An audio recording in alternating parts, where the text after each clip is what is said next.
The Lord be with you. and with your spirit. A reading from the Holy Gospel according to Luke. Glory to you, O Lord. On one occasion, a lawyer stood up to pose this problem to Jesus. "Teacher, what must I do to inherit everlasting life?" Jesus answered him, "What is written in the law? How do you read it?"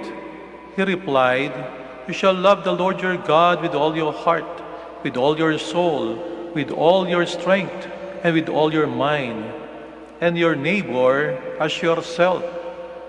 Jesus said, "You have answered correctly. Do this and you shall live." But because he wished to justify himself, he said to Jesus, "And who is my neighbor?" Jesus replied, "There was a man going down from Jerusalem to Jericho who fell in with robbers. They stripped him, beat him, and then went off, leaving him half dead. A priest happened to be going down the same road. He saw him, but continued on. Likewise, there was a Levite who came the same way. He saw him and went on. But a Samaritan who was journeying along came upon him and was moved to pity at the sight. He approached him and dressed his wounds, pouring in oil and wine as a means to heal. He then hoisted him on his own beast and brought him to an inn where he cared for him. The next day, he took out 2 silver pieces and gave them to the innkeeper with the request, "Look after him, and if there is any further expense, I will repay you on my way back." Which of these three, in your opinion, was neighbor to the man who fell in with the robbers? The answer came, "The one who treated him with compassion." Jesus said to him, "Then go and do the same." My dear sisters and brothers, the Gospel of the Lord. Praise to you, Lord Jesus Christ. Please be seated. Ang Dominican Family, sa pangunguna po ng Dominican Family Commission on Justice and Peace, ay naglungsad po ng isang fundraising and relief drive para sa ating mga kapatid na nasalanta ng bagyong Rolly. Napanood po natin sa telebisyon na napakaraming naging biktima ng bagyong ito. Halos mamatay na at iba ngay namatay na. Iba'y halos mahubaran ng damit. Yung iba talaga ay nawalan ng gamit. Sila ay nasa kalagayan ng labis na kahirapan sa panahon ngayon. Naisip ko po kagabi na habang pinaghahandaan ko ang Ebanghelyong ito na i-focus ang aking pagmumuni-muni doon sa naging biktima ng pagnanakaw sa ating Ebanghelyo. Sapagkat sa panahon ngayon, mas marami sa atin makaka-relate sa pagiging biktima. Karaniwan ng pinagmumuni-munian, yung tungkol sa pari o Levite na hindi tumulong o tungkol sa mabuting Samaritano.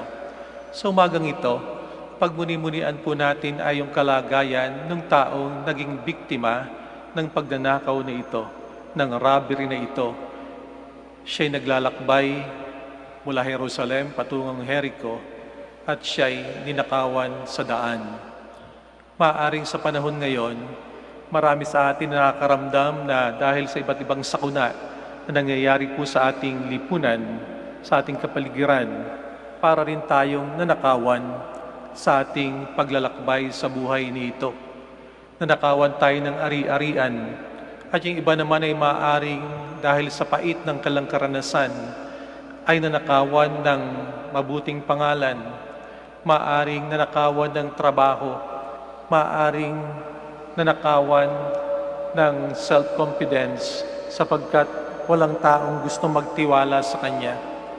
Maaring ang karanasan natin sa buhay nito, tayo ay rinaydor ng ating kaibigan, tayo pinagtaksilan, para tayong nanakawan ng bahagi ng ating sarili. At ang ating pakiramdam ay maaaring katulad ng pakiramdam ng biktimang ito, halos patay na, halos hindi na makausad sa buhay nito dahil sa hirap na nararanasan. Kapag ganito ang ating kalagayan sa buhay, para tayong halos mamatay na sa hirap, inaasahan natin na may mga taong mahabag sa atin. Inaasahan natin na may mga taong tutulong sa atin dahil tayo po'y kaawaan. Maaaring inaasahan natin na yung ating kamag-anak tayo ay dadamayan. Subalit, imbis na tayo damayan, maaari ang narinig nating na salita ay, "Sorry, hindi kita madadamayan sa pagkakataon na ito." Inaasahan natin na merong kaibigan na tutulong sa atin sapagkat sinabi niya na we are friends forever. Pero sa pagkakataon na ito, sabi ng ating kaibigan, "Sorry, medyo busy ako sa panahon ngayon. Marami akong ginagawa."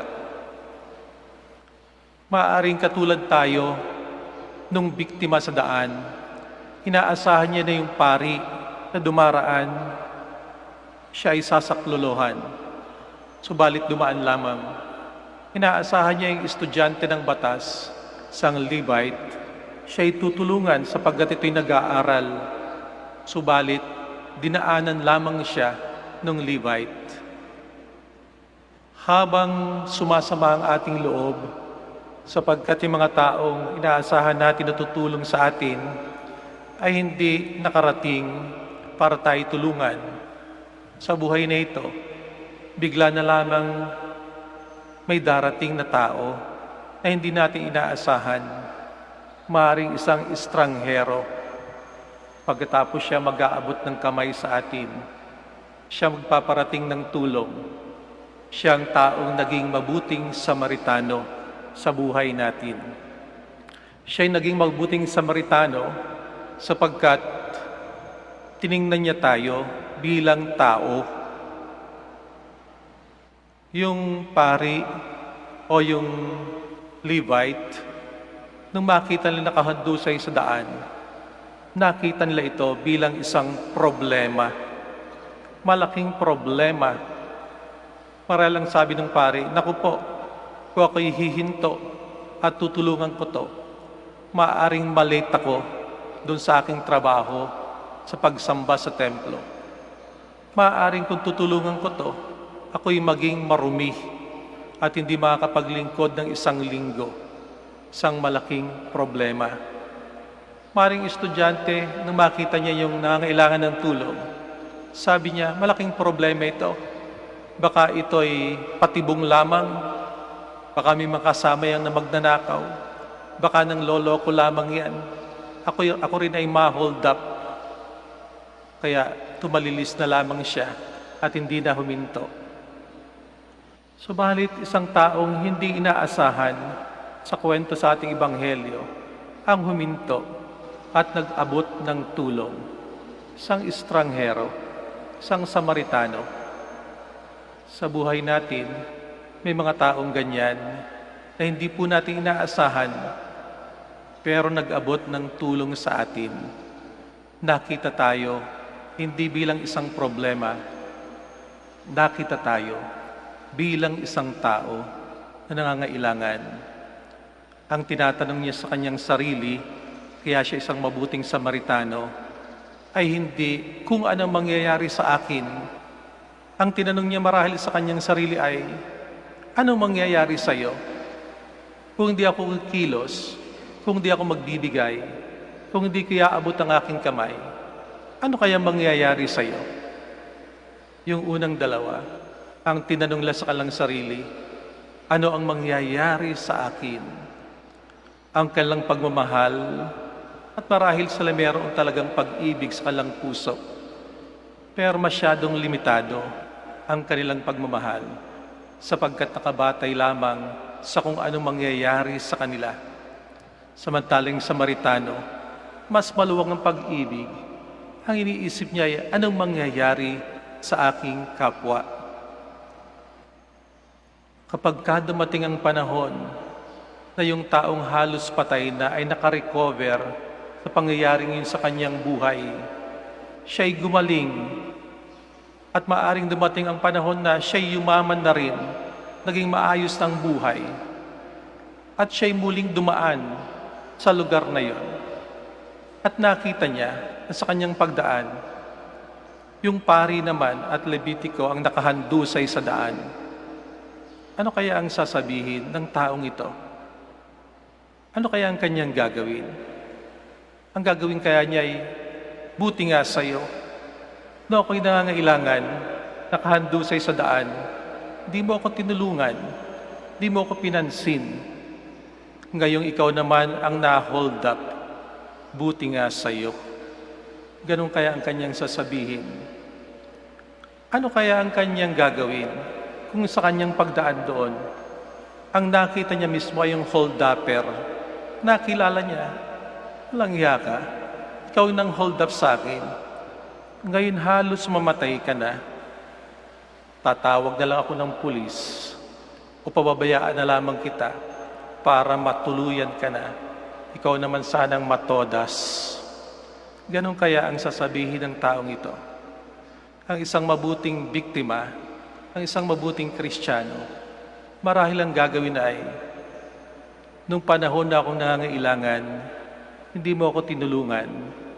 Ikaw naman ngayon nangangailangan, tutulungan kita. Nung panahon na halos iwanan mo akong patay, nung panahon na pinabayaan mo ko, ramdam ko ang sakit nun. Pero ngayon, na ikaw naman ang halos mamatay, liligtas kita, tutulungan kita. Ito ang kwento ng isang taong naging mabuting biktima. At ito rin marahil ang kwento ng buhay natin.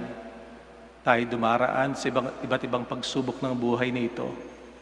Dumaraan po tayo sa bagyo. Ang Panginoong Diyos ay papadala sa atin na isang taong maaaring hindi natin inaasahan upang tayo iligtas sa pagdating ng araw na tayo rin naman po'y nakaahon sa buhay nito. Ang lagi natin itanong sa ating sarili, anong mangyayari sa iba kung wala akong gagawin? Anong mangyayari sa aking kapwa kung di ako mag-aabot ng aking kamay? Panalangin po natin sa banal na Santa Misang ito habang ating pinagdiriwang kapistahan ni San Martin de Porres, isang santo na kilala sa kabutihang loob, sa pagtulong sa kapwa, na nawa ang ating pagmamahal ay mas lumuwang pa, hindi lamang iisipin natin ang ating sarili, isipin natin na lahat ng taong nangangailangan ay ating kapwa.